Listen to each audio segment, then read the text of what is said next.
वर्ष की शुभकामनाएं देता हूँ आप सबको भी और सारे प्रदेशवासियों को भी। नव वर्ष आया, सभी जीवन सुख में हो, समृद्धि हो और सब भाईचारा मजबूत हो।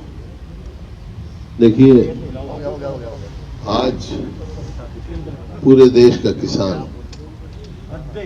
हरियाणा के चारों तरफ आके बैठा, अलग अलग बॉर्डर पे, अलग अलग टोलों पे, और इनको आज हो गए कितने दिन हो गए? 36 एक महीने से ऊपर हो गया, 36 दिन हो गए। कल बात हुई, वो भी पूरी बात नहीं हुई। उनकी मांग जायज है क्योंकि ये 3 जो कानून बने हैं वो किसानों के हित के नहीं। किसान की आशंकाएं हैं कि इनसे आने से उसका नुकसान होगा और उसका अहित होगा।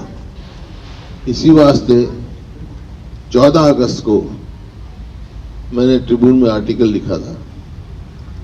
उसमें मैंने लिखा था ये 3 जो कानून बने हैं, चौथा कानून और साथ ले आए सरकार तो किसान सुरक्षित रह सकता है कि कोई भी एमएसपी से कम कोई खरीद करेगा तो उसको सजा का प्रावधान किया जाए ताकि किसान लूट से बच सके।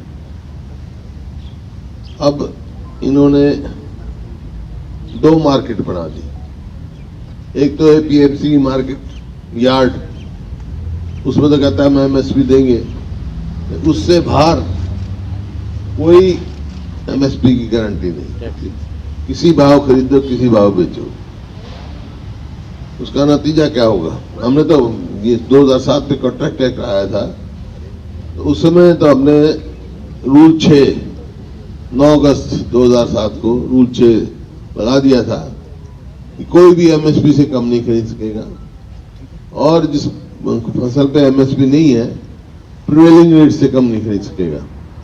और उसके लिए सजा नहीं थी, लेकिन टोटल कॉन्ट्रैक्ट अमाउंट का 15% बैंक गारंटी या श्योरिटी रखी थी हमने। उसमें कामयाबी हुए, कई फसलों में फायदा हुआ, लेकिन इस कानून में अब कोई ऐसा प्रावधान नहीं है। उसका नतीजा ये होगा, जब किसान की फसल आएगी तो सस्ती बिकेगी, डिस्ट्रेस सेल में जाएगा। गलत आता है। उसके बाद जो होर्डिंग की जो कानून में होर्डिंग की लिमिट ही खत्म कर दी।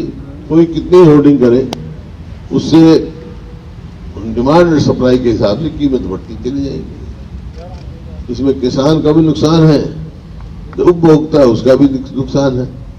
इस वास्ते किसानों ने ये मांग उठाई हुई है और बहुत शांतिप्रिय ढंग से उनका आंदोलन चल रहा है।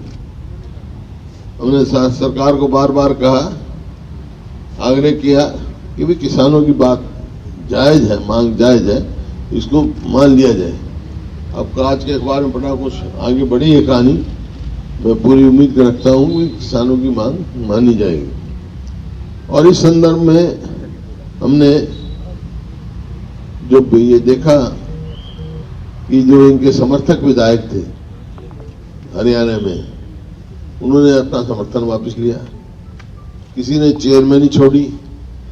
जो इनका सहयोगी दल है उसके विधायक भी बयान अलग अलग देने लगे।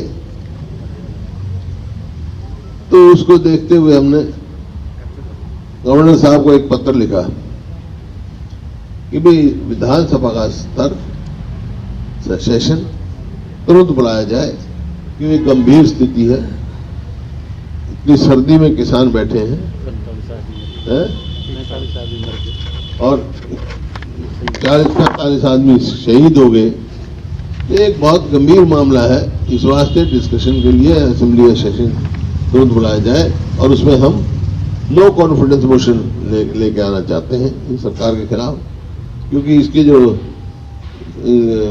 इस सरकार का लोगों से भी और विधायकों से भी विश्वास, लोगों का भी विश्वास उठ चुका है, विधायकों का भी लोग विश्वास मत खो चुकी है। कोई रेस्पॉन्स नहीं आया। 7 दिसंबर को और 7 दिसंबर को हमने लिखा कोई गवर्नर साहब के यहाँ से रिस्पॉन्स नहीं आया। उसके बाद एक बयान आया मुख्यमंत्री जी का कि कोई मुद्दा नहीं है। इससे बड़ा मुद्दा कौन होगा, कौन सा होगा?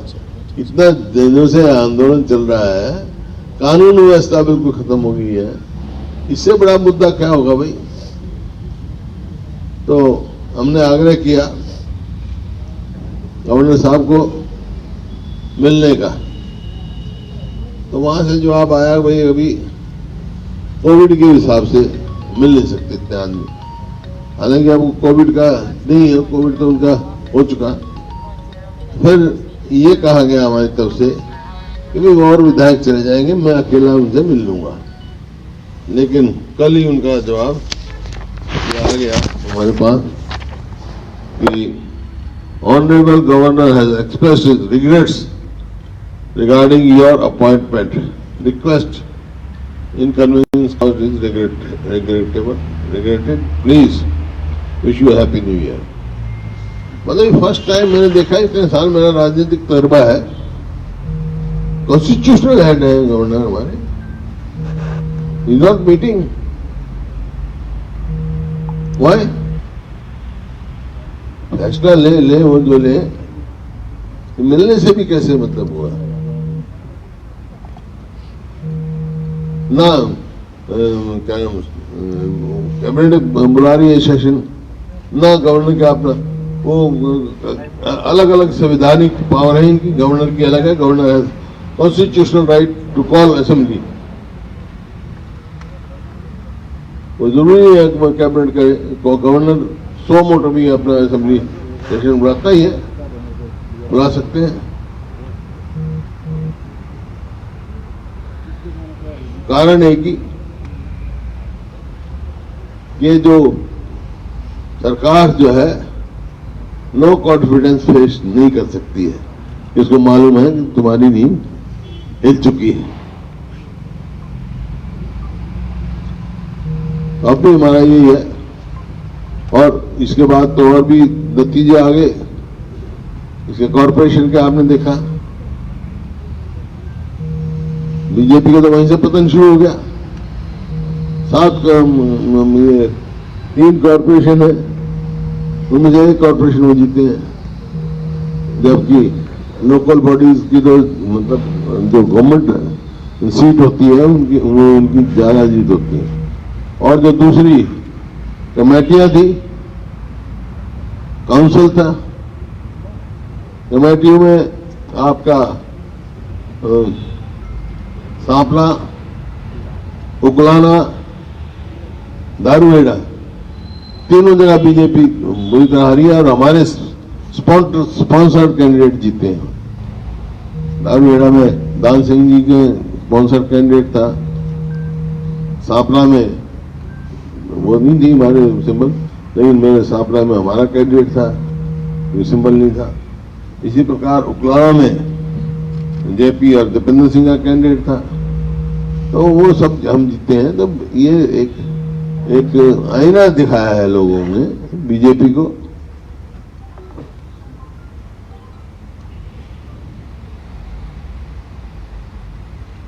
अब फिर से आज हम एक पत्र लिख रहे हैं राज्यपाल जी को, उसकी कॉपी आपको दे दी जाएगी। फिर से अनुरोध कर रहे हैं कि हालात गंभीर हैं, हालात खराब हैं, आप तुरंत जो है असेंबली का सेशन बुला के डिस्कशन कराएं, क्योंकि 2 किस्म की बात चलेगी। जैसे मैंने कहा जब ये नतीजा आया था, जो गठबंधन सरकार बनी, मैंने कहा था वोट किसी की, सपोर्ट किसी को। अब भी वही चल रहा है। बाहर कुछ लोग समर्थन किसानों का कर रहे हैं, इधर सरकार का कर रहे हैं। नो कॉन्फिडेंस आएगा तो पता लग जाएगा, उनके चेहरे बेनकाब हो जाएंगे, कौन किसान के साथ है, कौन इधर खड़ा है। इसके डर से वो सेशन बुलाने के तैयार नहीं।